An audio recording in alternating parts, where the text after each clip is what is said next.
Plano mo bang kumuha ng insurance pero hindi mo alam ang gagawin?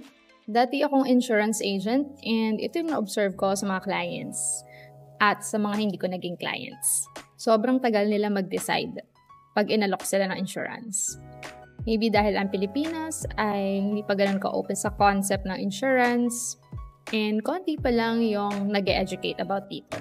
So kung hindi mo alam ang gagawin, kung ano ang dapat i-consider bago ka muna ng insurance or kung may nag-alok man sa'yo pero di ka makapag-decide, ang video ito ay para sa'yo. Ayan, so tanungin mo ang sarili mo, bakit nga ba kukuha? Dahil lang ba in or lahat ng office mates mo meron na? Nakikiuso ka lang ba? What if lumipat yung mga office mates mo? Or what if nag-resign yung agent mo? So tatamarin ka na rin, magbayad. Tulad nung nangyari sa ibang clients ko. Nung umalis ako sa Sun Life, 25% ng clients ko hindi na rin nagbayad. So wag ganon. Dapat committed ka. Hindi naman yung reason ng pagkuha mo is dahil sa agent mo. Para yung dapat sa family mo or para sa sarili mo. Next, para kanino ba ang kukunin mong insurance? Breadwinner ka ba? May umaasa ba sa'yo? What if kapag nawala ka?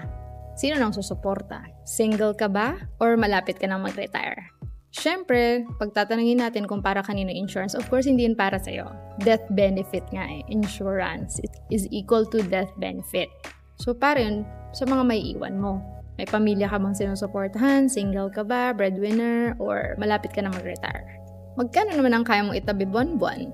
Kaya mo bang mag-commit ng 5 or 10 or 15 or 20 years para sa insurance? Kasi, ang concept ng insurance, while nagbabayad ka or while enforce yung policy mo, anytime na may mangyari sa'yo, babayaran ng insurance company yung buong coverage mo. For example, covered ka ng 1 million pesos, nagbabayad ka ng 2.5 per month. Kung 2.5 times 12, that's 30,000 pesos. Kapag knock on wood, nawala ka sa pangalawang bayad mo pa lang, and okay lahat ng papers, i-release yung 1 million pesos. That's how insurance works. Most people, ganun yung understanding nila sa insurance. So, upon death, doon i-release.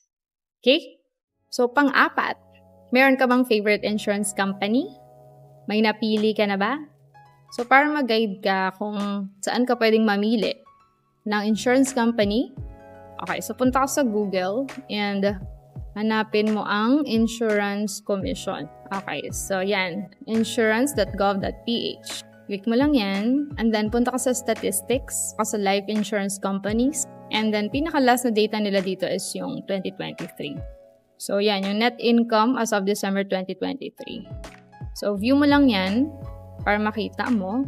So ayan, so ito yung mga life insurance companies na legit. So yan yung top 33. So kung wala dyan yung nag-aalok sa'yo, magdalawang isip ka. Si Sun Life, True Life, PDO, AXA, AIA, Insular Life, BPI, and so on and so forth. Sun Life, Grepa. So pwede ka na dito sa top 10. Or kung may friend ka sa Manulife, okay din yan. As long as nandito sa listahan. Okay? So makikita mo din dito actually. Annual report, pre-need, HMO, ayan. So nandyan din siya. So, usapang insurance. Ano insurance ang kukunin mo? VUL ba o TRAD? Madaming klase ng insurance, so may hilo kapag inalam mo lahat. So, depende kasi yan sa needs mo, depende sa edad mo, depende sa health condition mo, madaming factors bago ka makapag-avail ng insurance. And hindi basta-basta na-approve ha.